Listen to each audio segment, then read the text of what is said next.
సుమన్ టీవీలో మీ business promotions కోసం ఈ కింది నెంబర్ను సంప్రదించగలరు.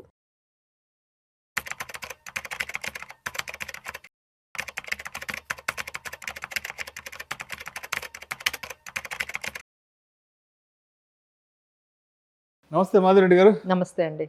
మాధవిరెడ్డి గారు, గత కొంతకాలంగా మన ఇండియన్ మార్కెట్స్ పర్ఫార్మెన్స్ గురించి దానికి సంబంధించిన ఆర్టికల్ ఒకటి సోషల్ మీడియాలో బాగా వైరల్ అవుతుంది.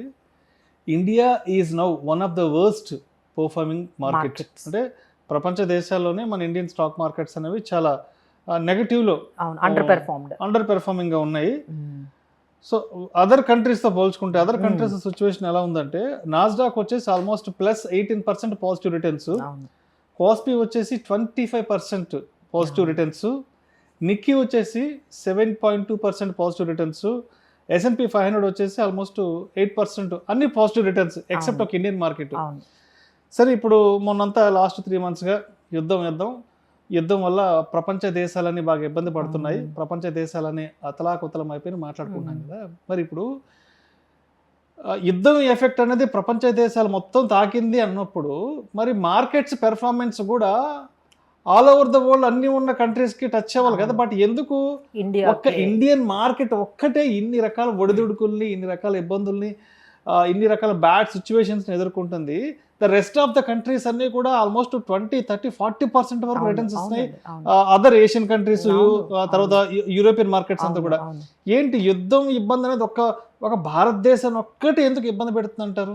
వెరీ గుడ్ క్వశ్చన్ అండి. అందరికీ కూడా ఇప్పుడు మనం చూసుకున్నట్లయితే Brazil 35%, Vietnam 46%, even Pakistan 59%, Japan, ఇవన్నీ అంటే 1 year రిటర్న్స్ నేను చెప్తున్నవన్నీ. జపాన్ 60%, తైవాన్ 90%, సౌత్ కొరియా 190%, ఇండియాకి వచ్చేటప్పటికి -5%. సో ఎందుకు ఇంత వేరియేషన్? అంటే వేరియేషన్స్ ఉంటాయిలేండి, బట్ ఇంత వేరియేషనా అంటే ఒకవైపు అక్కడంతా కూడా ఒక 100% నుంచి మనం మొదలు పెడితే 60, 70, తర్వాత మనకి 20%, అలా మనకి చైనా కూడా ఈవెన్ 9%. సో మనకున్న యుద్ధం ఏవైతే కాన్సిక్వెన్సెస్ ఉన్నాయో వాటితో కంపేర్ చేసుకుంటే అందరికీ ఉన్నాయి కదా. బట్ మనకే ఎందుకు అంటే ద మెయిన్ డిఫరెన్స్ ఏంటంటే ఏఐ అండి, ఆర్టిఫిషియల్ ఇంటెలిజెన్స్. అంటే ఈ క్రైసిస్లో కూడా వాళ్ళని, ఆ కంట్రీస్ని ఏదైనా ఒకటి పాజిటివ్గా కాపాడుతోంది అంటే artificial intelligence. You take it తైవాన్లో వాళ్ళు సెమీ కండక్టర్స్లో చాలా టాప్ చేశారు. టెక్నాలజీ. సౌత్ కొరియా తీసుకోండి, వాళ్ళు కూడా టెక్నాలజీ బేస్డ్. అలానే చైనా కూడా అండి, చిప్స్ కానీ ఎలక్ట్రానిక్స్ లో కూడా వాళ్ళు, మీరు ఇలా ఏదైనా US Nvidia, it's one of the biggest. Nvidia మనం రిజల్ట్స్ చూసుకుంటే అసలు ఇండియన్ ఓవరాల్ జీడిపినే వాళ్ళ మార్కెట్ క్యాప్ క్రాస్ చేస్తుంది. అంటే they are market cap $5 trillion అండి, వేరాజ్ మన ఇండియన్ జీడిపి కూడా అంత లేదు. అంటే అంత బిగ్గెస్ట్ రెవల్యూషన్ ఏఐని మనం మిస్ చేసుకున్నాం. అంటే వాళ్ళందరికీ ఉన్న ద బిగ్గెస్ట్ పాజిటివ్ అసెట్ మనకి లేనిది టెక్నాలజీ. మనకి లేనిది అదే మనం ఆపర్చునిటీ, అంటే ఆపర్చునిటీ మనం దాన్ని మిస్ అయిపోయాము. సో వాళ్ళు ఎప్పటి నుండో దీని మీద వాళ్ళు వర్క్ చేసుకుంటున్నారు. సెమీ కండక్టర్స్ కానీ, డేటా సెంటర్స్ నెట్వర్కింగ్ కానీ, సిపియూస్ కానీ, ఆ చిప్స్ మేకింగ్లో ఆ రెవల్యూషన్ తెచ్చుకోవటం కానీ, అవన్నీ చాలా అంటే ప్రొయాక్టివ్గా ఉన్నాయి.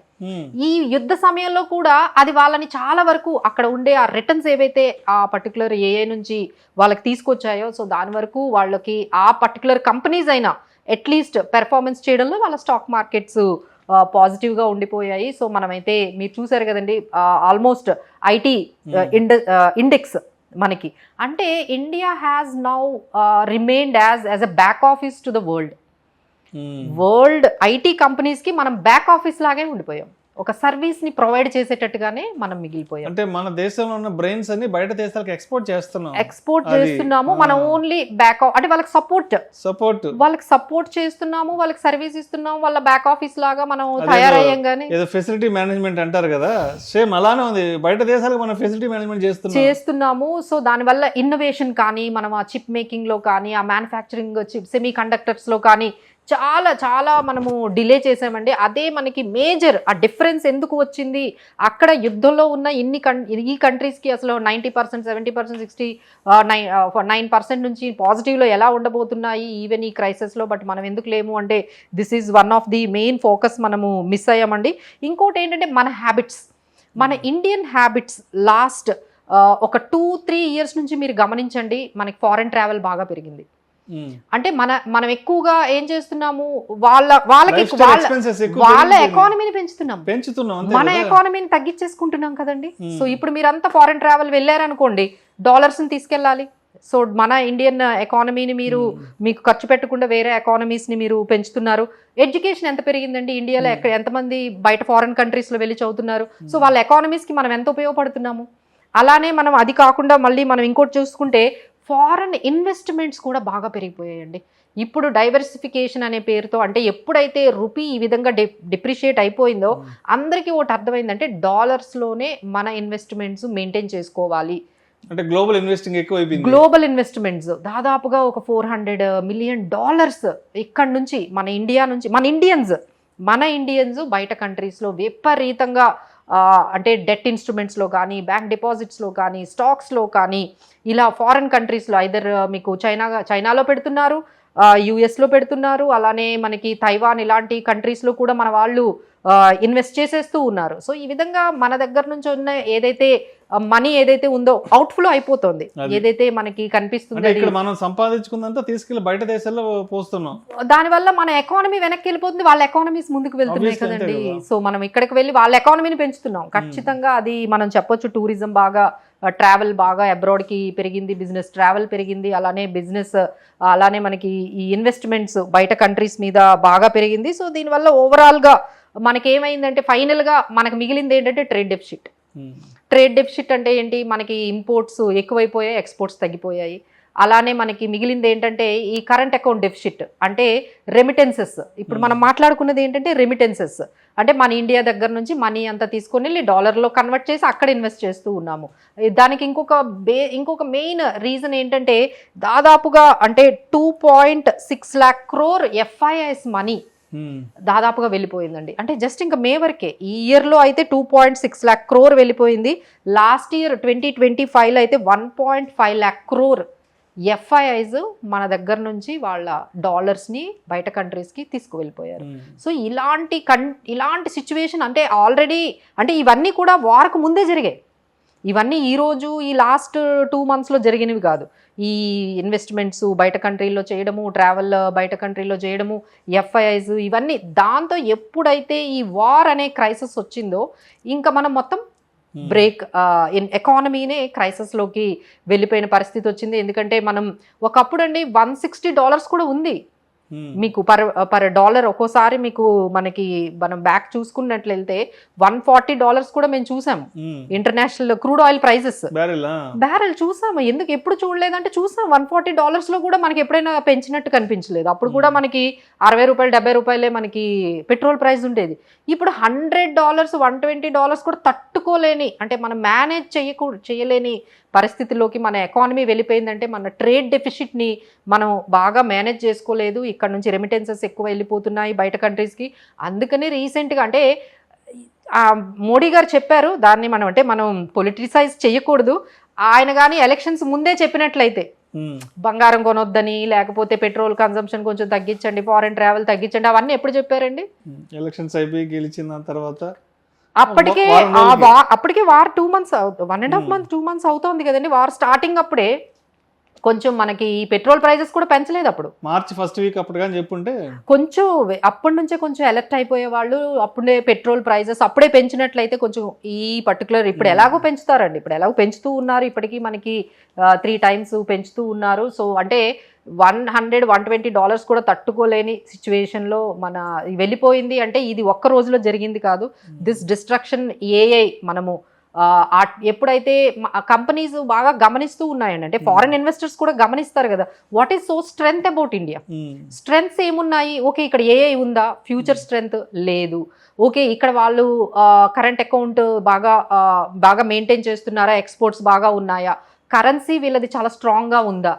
ఏది చూసి పెడతారండి? సో ఎప్పుడైతే ఈ వార్ అనేది వచ్చేసిందో, ఎప్పుడైతే మనం ఇంకా మేనేజ్ చేసుకోలేకపోతున్నాము, కరెంట్ అకౌంట్ డెఫిసిట్ని మేనేజ్ చేసుకోలేకపోతున్నాం, రూపీ ఫాల్ అనేది వాళ్ళని బాగా హర్ట్ చేసింది. ఎందుకంటే వాళ్ళకి అది ఒక రకమైన నెగిటివ్, రూపీ ఫాల్ అవుతున్నప్పుడు వాళ్ళకి ఇంకా కొంచెం లాస్ అవుతుంది ఎఫ్ఐఐస్కి, వాళ్ళు మళ్ళీ దాన్ని కన్వర్ట్ చేసుకునేటప్పుడు. సో ఇవన్నీ చూసి ఇంకా ఎప్పుడైతే డాలర్ స్ట్రెంథనింగ్ అవుతుందో, రూపీ వీక్ అయిపోతుందో, so they are taking the money out. So ఇవన్నీ కూడా మనకి ఒక రోజులో జరిగింది కాదు. దిస్ డిస్ట్రక్షన్ హ్యాస్ హ్యాపెనింగ్ ఒక కోవిడ్ తర్వాత నుంచి ఒక 2-3 years నుంచి ఈ విధమైన చేంజెస్ అనేవి మన ఇండియన్ ఎకానమీలో మనకి బాగా కనిపించాయి. ఈ వార్త అదంతా కూడా ఎక్స్పోజ్ అయిపోయింది. అంటే మిగతా కంట్రీస్కి ఎందుకు, అంటే పెట్రోల్ పెరగడం వల్ల మిగతా కంట్రీస్కి ఎందుకు అంత ఇంపాక్ట్ అవ్వలేదు అంటే, వాళ్ళు ఇమ్మీడియట్గా వార్ స్టార్ట్ అవ్వగానే పెట్రోల్ ప్రైజెస్ పెంచుకున్నారు. తర్వాత డిపెండెన్సీ ఆన్ ఆయిల్ తగ్గిందండి వాళ్ళకి. మనం ఈ రోజు కూడా 80-85% మనము డిపెండెన్సీ బయట కంట్రీస్ నుంచే ఉంది. ఎందుకు మనం ఓన్గా సోర్సెస్ని మనం డెవలప్ చేసుకోలేదు? ఈవీ అనేది ముందు నుంచే ఎందుకు మనం తెచ్చుకోలేదు? ఈవీ ఎప్పటి నుంచో మీరు చైనా చూసారనుకోండి, ఇప్పుడు ఈవీ కంపెనీ కార్లే కదండి ఇప్పుడు మనం అందరం చూస్తూ ఉన్నాము. సో మనం ఈవీ అనేది ఎందుకు అంత ప్రమోట్ చేసుకోలేకపోయాం? సో ఈ ప్రైస్ ఏదైతే ఈ క్రూడ్ ఆయిల్ ఎప్పుడైతే ఇంత డిపెండెంట్ ఉన్నామో, మనం ఫస్ట్లో అండి ఇంత డిపెండెంట్ కాదు. మేబీ 70%, 80% క్రూడ్ ఆయిల్ డిపెండెన్సీ తగ్గాలా పెరగాలా అండి over the period of time? మన ఎకానమీ గ్రో అవుతూ ఉంది, టెక్నాలజీ గ్రో అవుతూ ఉందంటే మనం వేరే సోర్సెస్ని మనం డెవలప్ చేసుకున్నామా లాస్ట్ డికేడ్ నుంచి? చేసుకోలేదు. సో ఆ డిపెండెన్సీ అనేది ఇంకా పెరిగిపోయి ఇప్పుడు ఆల్మోస్ట్ 85% to 90% అసలు మీరు ఎల్పిజి చూసుకుంటే గ్యాస్వి 90% డిపెండెంట్ అండి. అంటే ఒక్కసారి మనకి సప్లై ఆగిపోతే మీ ఇంట్లో వంట కూడా అవ్వదు. సో ఈ విధమైన సిచ్యువేషన్లో మనం ఎంత డిపెండెంట్గా ఎందుకున్నాము, ఎందుకు మన ఓన్ సోర్సెస్ కొంచెం డెవలప్ చేసుకోలేకపోయాం అనే దాని మీద కూడా ఫోకస్ అనేది చాలా మిస్ అయిపోయాము. సో ఇప్పుడు ఈ ఎనర్జీ క్రైసిస్ వచ్చిన తర్వాత మనకున్న వీక్నెసెస్ అన్నీ కూడా నాట్ ఓన్లీ ఇండియా అండి, ఆల్ ఓవర్ ద వరల్డ్కి అర్థమైపోయింది. మనం ఏ విధంగా రోడ్ల పైన కిలోమీటర్లు చూసాం కదా, లైన్లో ఏ విధంగా పెట్రోల్ కోసం, డీజిల్ కోసం, గ్యాస్ కోసం ఏ విధంగా మనం బ్లాక్లో కొనుక్కుంటున్నాము అవన్నీ మనమే చూస్తున్నాం. ఇప్పుడు ఏంటంటే సోషల్ మీడియా వచ్చేసిన తర్వాత ఏది దాచిపెట్టే పరిస్థితి లేదు.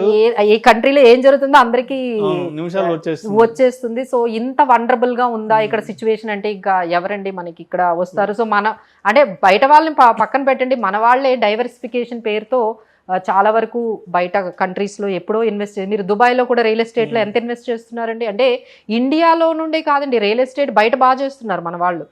అంటే యూఎస్లో ఇల్లులు కొనడం కానీ, లేకపోతే మీరు ఆస్ట్రేలియాలో కానీ, లేకపోతే దుబాయ్లో కానీ, యూఏఈ కంట్రీస్లో, మిడిల్ ఈస్ట్లో కూడా చాలా వరకు రియల్ ఎస్టేట్ కూడా మన వాళ్ళు ఇక్కడే ఉంటారు. కానీ వాళ్ళ ఆస్తులన్నీ కూడా ఆల్ ఓవర్ ద వరల్డ్ మనకి ఇలా విధంగా స్ప్రెడ్ అయి ఉంటున్నాయి. సో ఈ రకమైన చేంజెస్ మన లైఫ్ స్టైల్లో రావడం వల్ల సో ఈ విధంగా మనం ఫైనాన్షియల్ క్రైసిస్లోకి వెళ్ళిపోయాం. ఇప్పటికైనా మనం కొంచెం చేంజెస్ గవర్నమెంట్ వైపు నుంచి కొంచెం రెగ్యులేషన్స్ కానీ చేంజెస్ కానీ తీసుకొస్తే దెన్ లెట్స్ హోప్ సో మనం సెల్ఫ్ డిపెండెంట్గా కాకుండా సెల్ఫ్ సస్టైనబుల్గా మనమే అన్నీ కొంచెం మనమే ఓన్లీ వేరే వాళ్ళ మీద డిపెండ్ అవ్వకుండా మన దగ్గరే అన్నీ కూడా ప్రొడక్షన్స్ అనేవి పెంచుకోవాలనేది ఇప్పుడు స్టార్ట్ చేస్తే ఎప్పుడు అవుతుందండి? ఇంకో 10 years పడుతుంది. So it's getting so late. ఈ వార్ ఏంటంటే మనకి చాలా విషయాలు నేర్పించిందని చెప్పొచ్చు. ఇట్ ఈస్ ఎ లెర్నింగ్ అంతే. Thank you so much. Thank you.